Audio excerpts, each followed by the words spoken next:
guys, for today's video gagawa tayo ng tequila sunrise.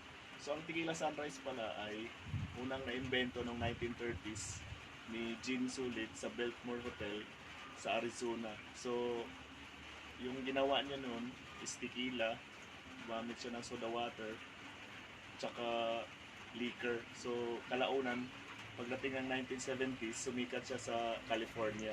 So meron pang nabuong kanta gamit yung ginawa ng Eagles na title ng song nila, Tequila Sunrise. So ang base ng Tequila Sunrise is, alam naman natin na tequila. So ang ginagamit ko ngayon is Mojitos Gold Agave.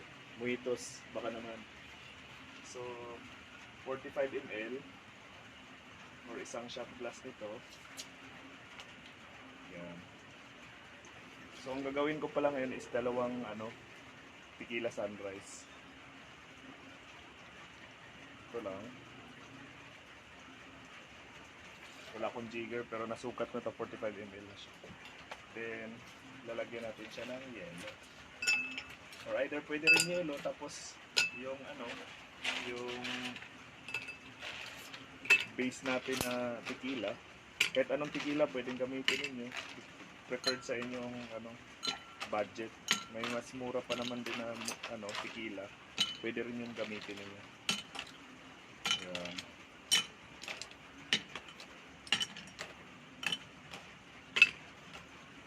Okay. So, yan na yung ice natin. Sakto lang sa dalawa. So, ngayon, mayroon tayo dito orange juice. So, nakatimpla na siya. Yan.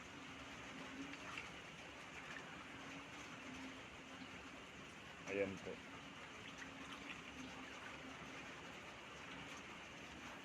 Tapos after ng orange juice, meron tayong grenadine dito.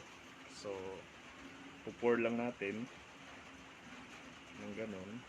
Ayan. Tapos dito din sa kabila. Para ma-achieve natin yung tinatawag na sunrise o yung parang kumbaga sa sa araw, kailangan natin ng buha lang ako ng panghalo.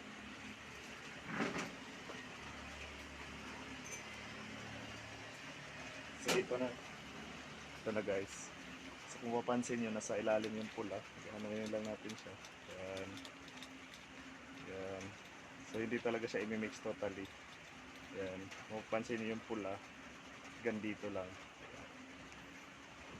Tapos yung isa naman, medyo malaki yung baso pero okay lang, ox lang yun.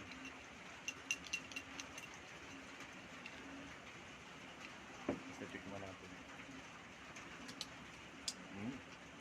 Tapos gagarnish natin siya ng lemon.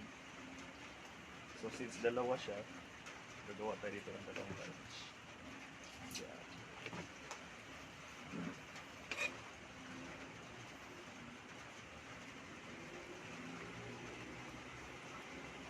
Orange wheel yung gagamitin kong garnish para dito.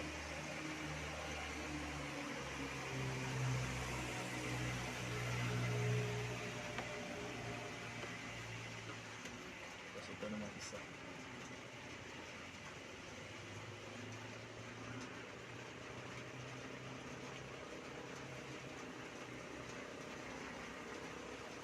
Tapos kuha tayo ng cocktail umbrella. Yan.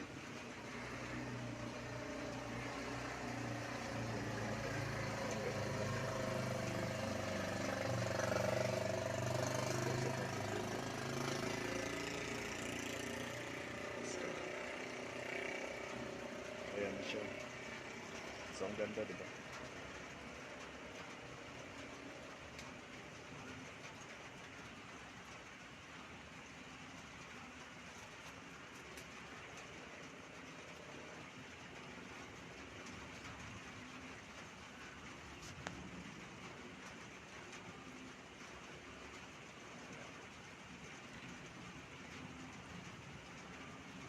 So guys, ito na yung dalawang tequila sunrise natin.